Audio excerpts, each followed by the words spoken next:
I'm gonna be making some pesto. Do you wanna watch and see me make some pesto? I found a great pesto recipe that I think I'm gonna give it a try.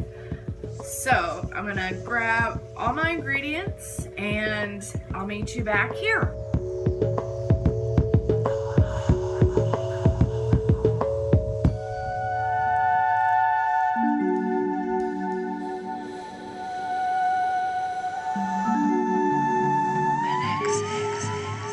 So I have 2 basil plants that have been growing like insane lately with all the rain we've been having in Florida. So I have a bunch of basil to work with. So I'm gonna pick all the leaves off and get rid of the stems.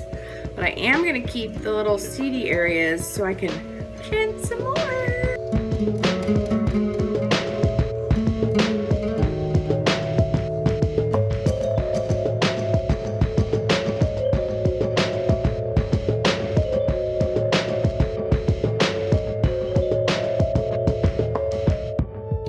So now I have these beautiful, large amount of basil here and all my stems left over with the blooms on them. We're going to, because it lives outside, I saw a couple bugs, no big deal, but I am gonna wash this in a little bit warm water before I go forward.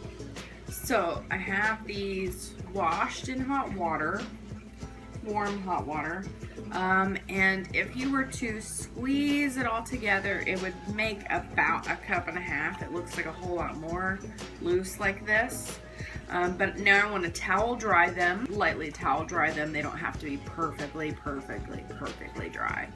And then we're gonna put them in the food processor with the rest of the ingredients. So while I'm towel drying this, let's talk a couple things about the ingredients. First is obviously basil. You wanna make sure you don't have any of the little blooms in there. So take any of those out if they get in there. You just want green, whole lot of green. If you squish it all together like this, that's gonna end up being about 1 cup. So that helps get the water out too. So when you see measurements for stuff like herbs, it's typically packed together or already chopped up is what the measurement is calling for. Just want to dry it a little bit more. And then we're gonna also be using garlic. So we're gonna use 2 garlic cloves. We're gonna chop those up. We're gonna be using a really good olive oil, which right now, this is my favorite. We're gonna use that, and for this, I'm actually, instead of pine nuts, I'm gonna use walnuts. Whoops. While that is drying a little bit more, I'm gonna chop up my 2 garlic cloves. I have 2 average size. This one's a little bit bigger, but this is an average size garlic clove. And what you do is you take the flat side of your knife, hit it there, and just smush it. Pull off all the peel. Your hands start to get a little bit sticky when you handle garlic a lot, and you want to just take off the very end where it goes into the ground. So we're gonna chop it this way, and we're not gonna super chop that much further because the food processor is gonna do a lot more of the work for us. I just want it to be nicely mixed in. Just want to make sure I get that little piece off.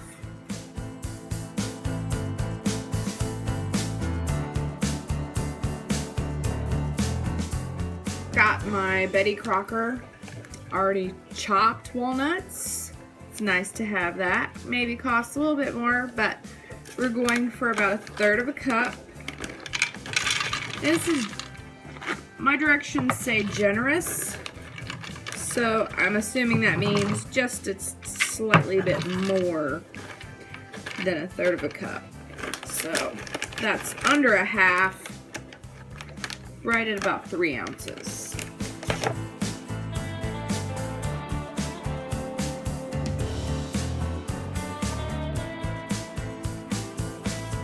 We're gonna get started putting it all together in the food processor. So I have my walnuts, have my Parmesan cheese, half a cup, my garlic,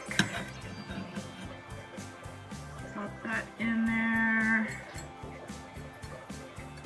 So all that goodness is in the bottom. I'm just gonna do a splash of olive oil on that, not measuring, just to add some moisture to the bottom, because we're gonna put the top on and add the olive oil slowly as we go. So now that the basil is nice and dry, it's a little bit bruised up, but that's okay. It's about to get really bruised up. So I'm gonna put it all in there, mush it down pretty good.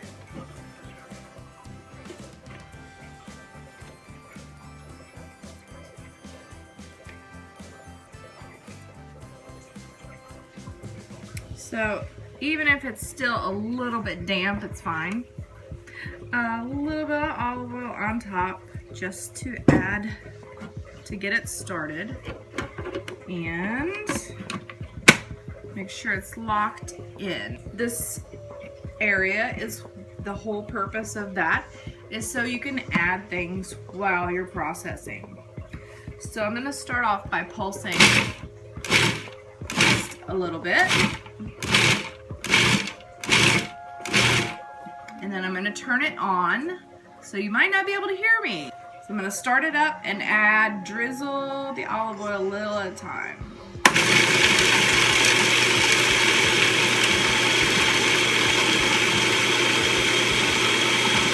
Really slowly. So as you start to see it come up on the sides and stop doing its thing, you're gonna wanna get a spatula or a spoon or something and push down on the sides to get it back into the mixture, because it'll start to just hit the sides if you don't. And put the lid back on, start it back up.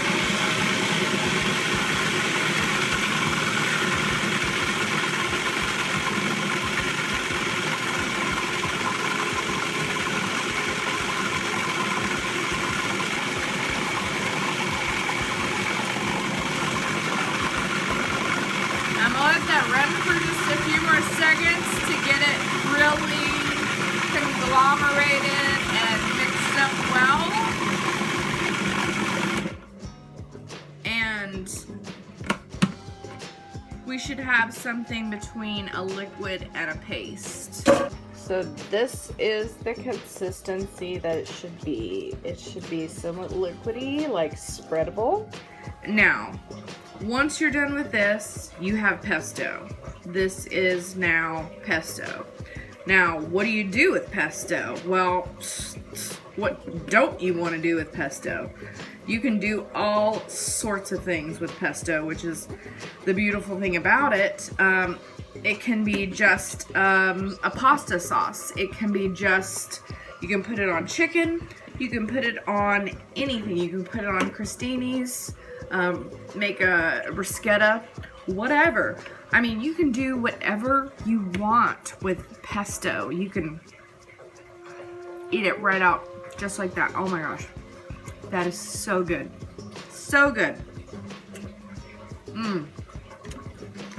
What I'm gonna do is I'm gonna cook it with some some just chicken breast now. Everybody has some sort of containers like this, airtight containers that you can close up, keep airtight, and that'll last for a while in the fridge. Or you can do something like put it in an ice cube tray and put it in the freezer, and those will last a lot longer. But this is about how much I'm going to use for the chicken I'm about to make.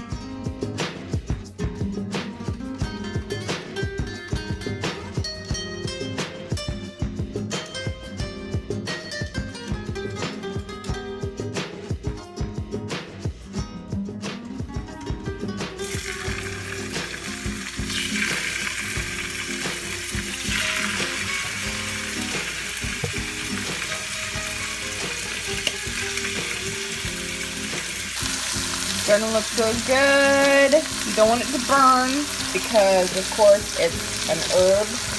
It will burn quite easily. So watch this very carefully and cook it only until it's done. So when I thought it was about 80%, 90% done, I turned off the heat, put a lid on it. It still has residual heat that's cooking.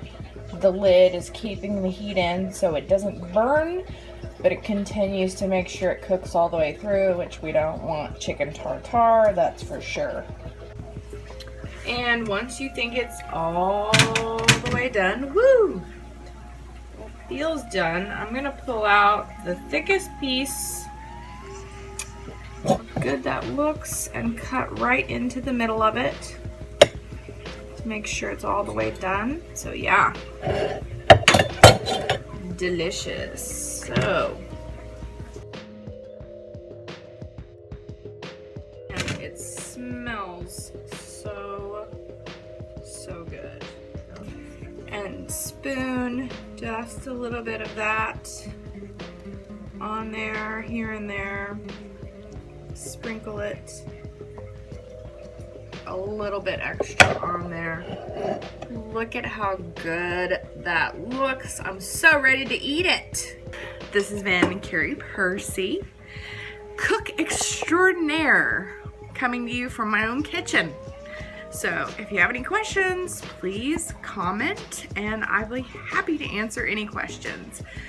Again, here's the recipe.